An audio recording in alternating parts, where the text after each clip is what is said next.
Hello, my name is Michal, and in today's tip of the week I'm going to show you my post-production process based on the Stereo 19 scene. In this tutorial we're going to take a look on the Photoshop layer management, tweaking, and some cool fancy Photoshop tricks, even the rain layer. So I hope you will find this one helpful, and see you in Photoshop. At first I'm going to introduce you to the layers we're going to work with. These layers were rendered thanks to the Randalls Island tab in 3ds Max. The first of them is the alpha channel. As you can see, we have two colors here, the white one and the black color. This is used to swap your background, swap your sky, very useful later. The another one is the basic raw image. It's the output you get from your program. The another one is the reflection layer. It's very good to tweak your reflections later on in Photoshop, and this pass helps you a lot. The other one is the refraction, the same here. As you can see, every refractive object in the scene, every refractive material has its representation here, and it's used to tweak the refractions. The other one is the speculars. We're going to use it to tweak the speculars. And the last one is the V-Ray Z-Depth. Basically, it's used to get this depth of field filling in Photoshop in your shot, and also it can be very helpful because you can use it as a mask or as a blending layer. The first thing to do is to sharpen the image, but we won't use the standard filter option from Photoshop. Instead we're going to duplicate the layer. Let's rename it. We're going to desaturate the layer by using the hotkeys combination Ctrl Shift and U, and use the high pass filter. And remember, as long as the radius is lower than 1, it's okay. Then blend the layer to overlay. As you can see, the image got sharpened. Of course, we don't want the whole image to be sharp. To achieve that, we're going to give it a mask. Choose this icon here and some standard soft brush, the black color, and let's say the opacity 90 is okay. We're going to mask some spots here. For example, here, the street, the sidewalk. We don't want to get it as sharpened as we can because it looks like noise sometimes. We don't want that to happen.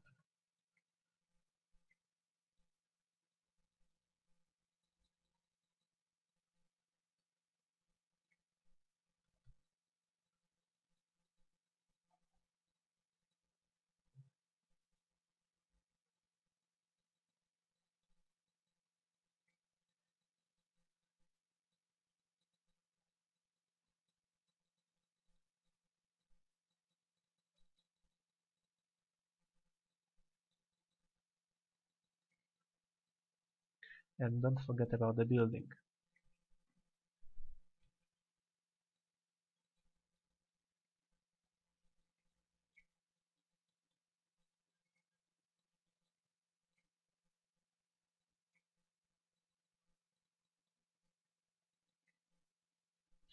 When you click with Alt on your mask, you're gonna see the painted area.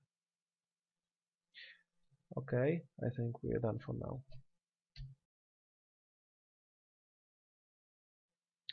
The another thing we're getting care of is the reflection layer. As you can see, you need to blend it. Go to the screen mode. Observe how the image got brighter. We don't want it to be bright like this, so we're going to mask some places also. The drill is the same. Choose a brush, choose the color, and paint it.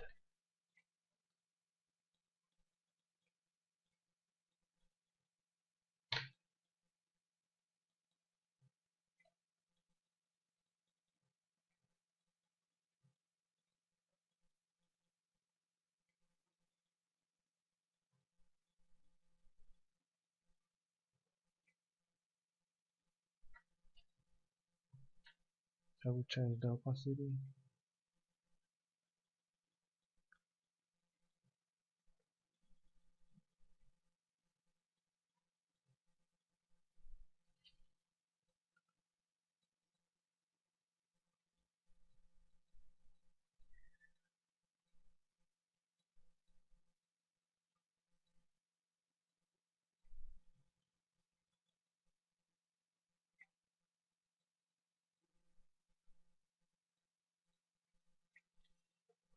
Let's see how's that going.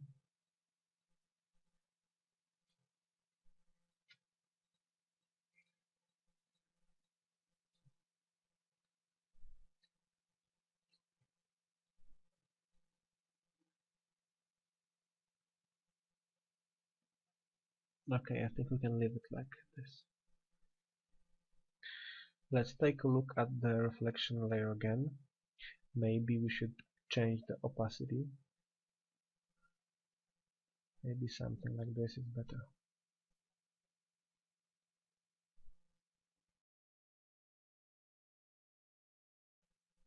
Now we are going to use the specular layer.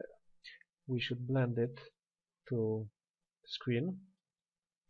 As you can see, the speculars got highlighted. Of course, we don't want it to be this much, so let's mask it, but we'll use the bucket. As you can see, everything is masked black, so you can't see the speculars anymore. But now we are going to use the gradient tool, of course the transparent one, and invert the colors. So when you do it, you're gonna see some speculars highlighted.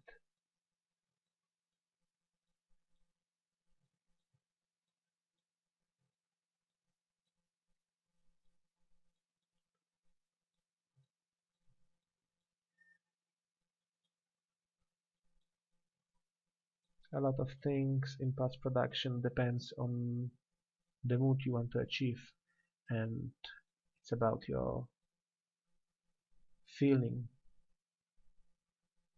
I mean, there's no rights or wrongs as long as the image is looking okay. So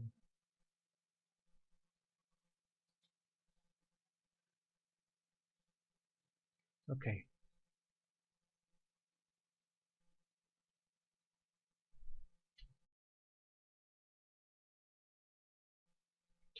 the another layer we are going to use is the refraction layer. Let's blend it to screen. See what happens. All the glass props in the scene are highlighted. Of course, we're going to reduce the opacity. Let's say something like this, and we are going to give it a little bloom. Duplicate the layer. Let's rename it bloom and use the Gaussian blue option.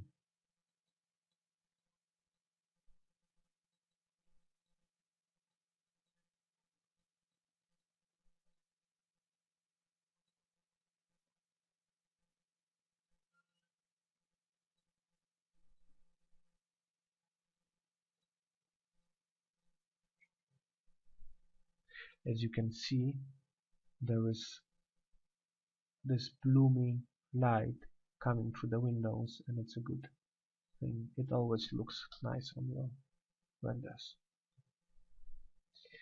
And maybe we should reduce the opacity also.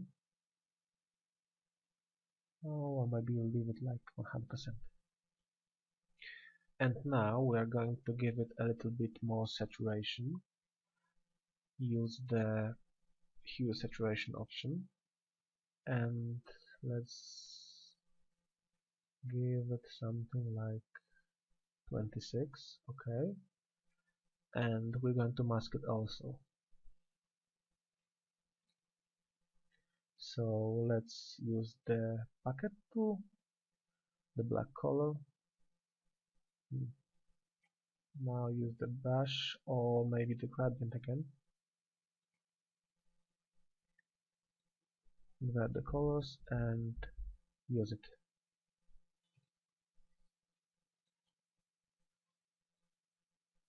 As you can see, the saturation appears only in the places we want it to appear. And here, maybe also here.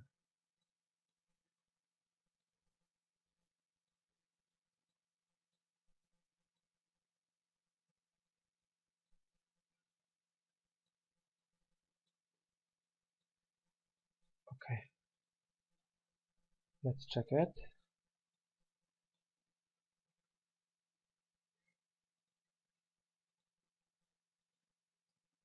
Maybe let's reduce it. 69, 70, something like this. And I get the feeling the windows are too saturated, so maybe reduce it. Just reverse the colors. Maybe reduce the opacity.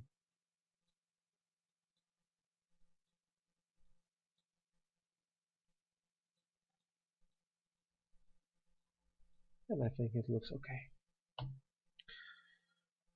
The whole image looks pretty cool now, but I think we should do something with the color balance because it gets too yellow in this area here. So choose the color balance and let's give it some blue tint, maybe 12 or something. And also we can mask it.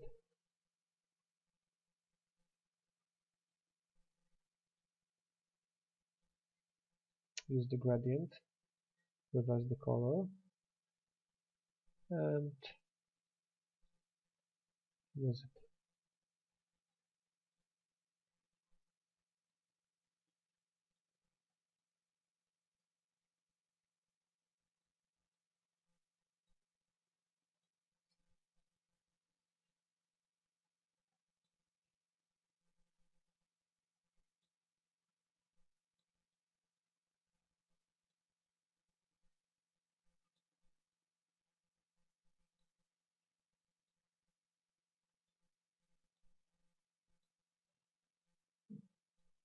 Okay, I think it's much better this way. And now it's time to give our image a vignette. My way of doing it is to get a new layer. I'll change the color to 128 gray. Use the bucket, and I will go to the distort and lens correction options. I will apply a vignette, -50 in my case, and overlay it. As you can see, we got darker corners, but we don't want it to be dark, so we're going to mask some places. Use the standard soft brush and masks the spots you want to make lighter.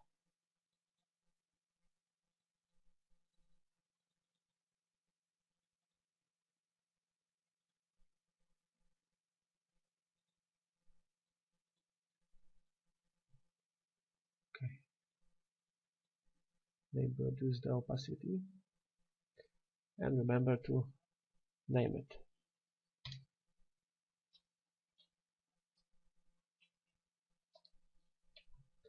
Okay.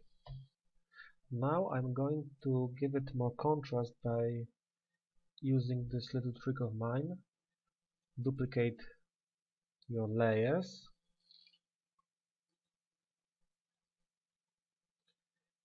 and convert them to smart object, rasterize the image. Okay, this is duplicated, and I want to give it some contrast and also some color tint. Let's rename it and let's duplicate it again. I'll go to the filters, render, lighting effects, and I'm going to get an omni light, and maybe a spotlight, we'll see. Maybe a spotlight.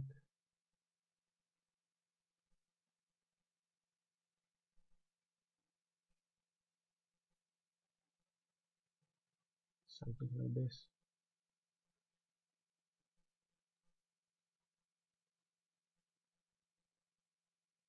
Let's see how that will work. And choose some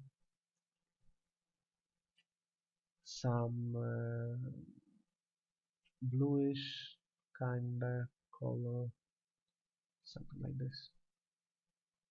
Okay, let's see what happens. Now we need to blend this color. Go to the overlay and go to 15, maybe 20. As you can see, you got contrast and this bluish tint. And again, we're going to mask it. I don't want it to be blue in some spots, like maybe here. It should be yellow. Here, here, and here. Also the windows.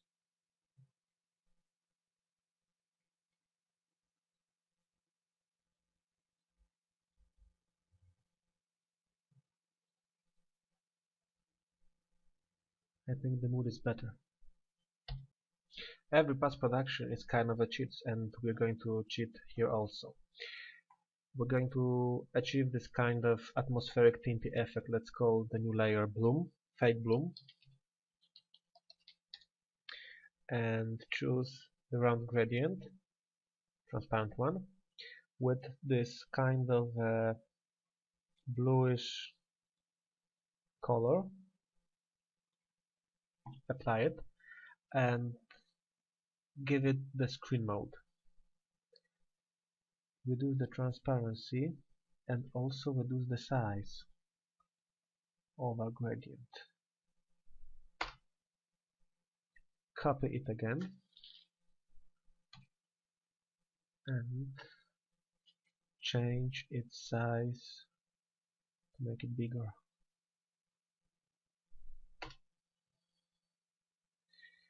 Let's reduce the opacity of the first one.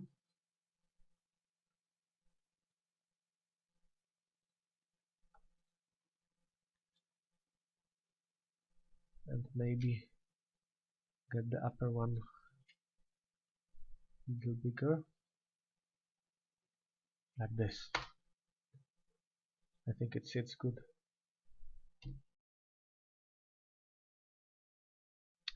Now we are going to use the Z-depth mask to give our image a little color tweaking.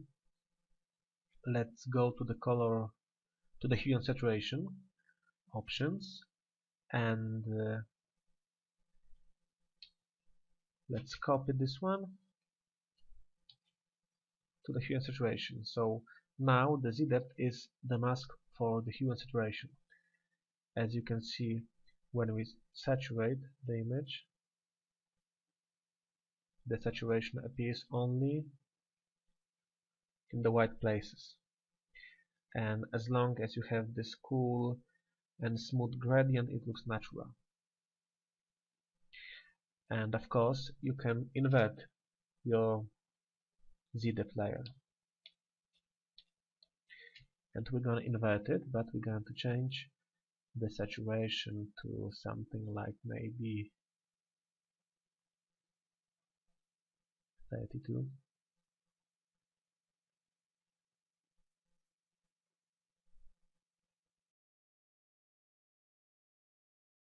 And now we're going to use the alpha channel to change the saturation of our sky. As you can see, we have this bluish kind of sky. I don't like it. I want it to be more white, desaturated, and to do that we're going to copy the alpha channel, give the hue and saturation effect, and make the alpha channel work as a mask. But be aware that the saturation works only on the white spots, so we need to invert the mask. To do that, use the Ctrl and I shortcut. And now, when you use the saturation option, it only affects the sky. So I'm going to desaturate it like -40 and give it a little bit lightness like +5.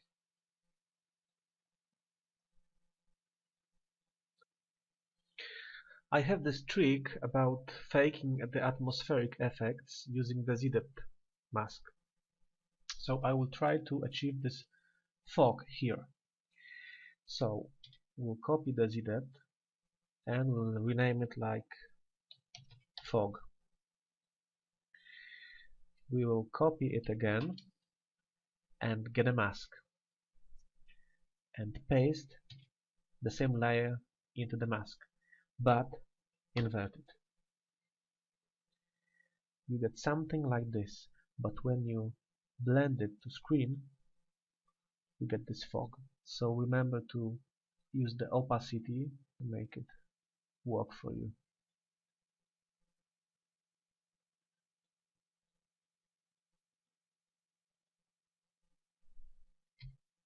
One of the last things I want to do is to change the contrast. So go to the brightness and contrast and give it a little bit more contrast. Let's say 21. Let's see how that looks. Much better. And let's go to the beginning of our post processing and see what changes we did. As you can see, it's a huge change, and a good post production is a half of your success. The last thing we do, we are going to copy the vignette again on the top of the stack and see how that looking together. The left side is okay, but the right side is too dark, so use the gradient and mask it.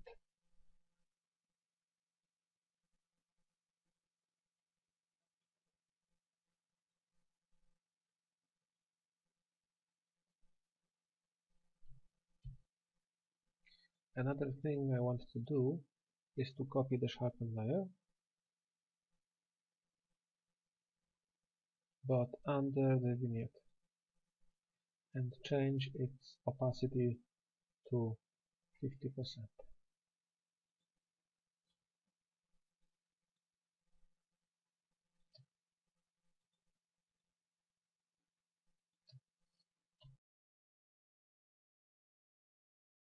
So I think our post production is almost ready. The last thing I want to show you is how to make the rain. It's quite simple. Make a new layer. Let's name it rain. Go to the bucket tool and use it. Remember to have one color black and the opposite white. Use it. Go to filter and the render fibers. Variance it's max and strength is something like 16. Okay.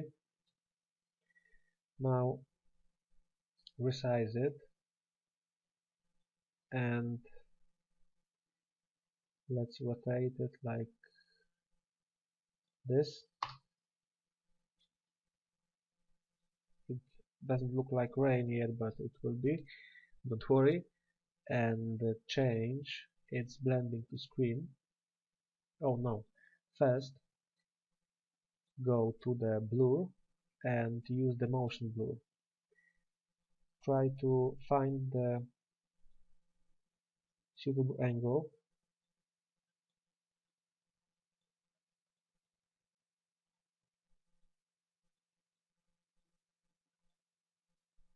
Oh, I think something like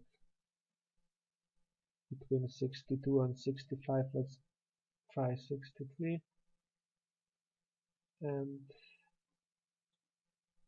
the strength something like 42. Okay, now blend the layer to screen and use levels on it. So now adjust it. It's starting to look like rain.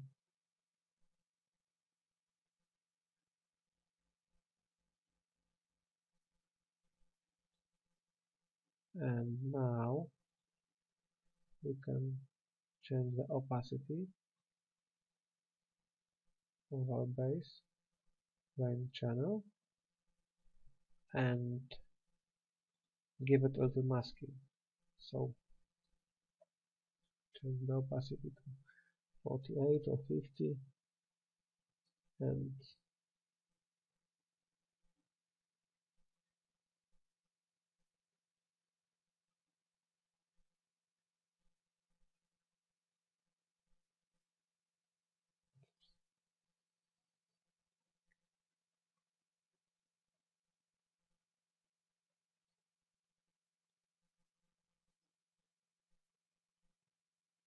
we can even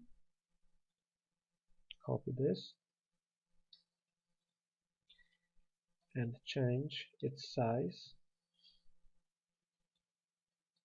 to something much smaller, like this, and try to fit it.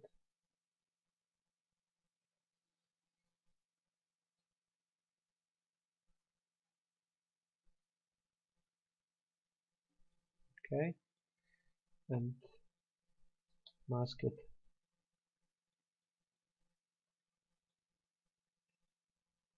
So it doesn't look the same. Okay, we can make a separate folder for the rain and place it there.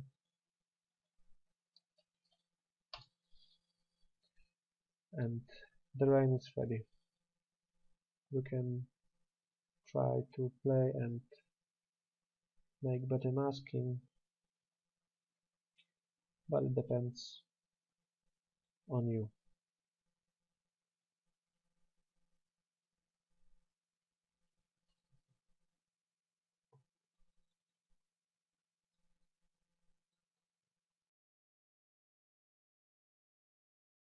So this is our final image. I hope you can tell the difference. As I said before, good post-processing skills can help you, because even a poor render can be tweaked in Photoshop, and it's good to know the ways how to do it. I hope you found this knowledge useful. I am Michal from Evermotion. Thank you for your time and see you in the next tip of the week.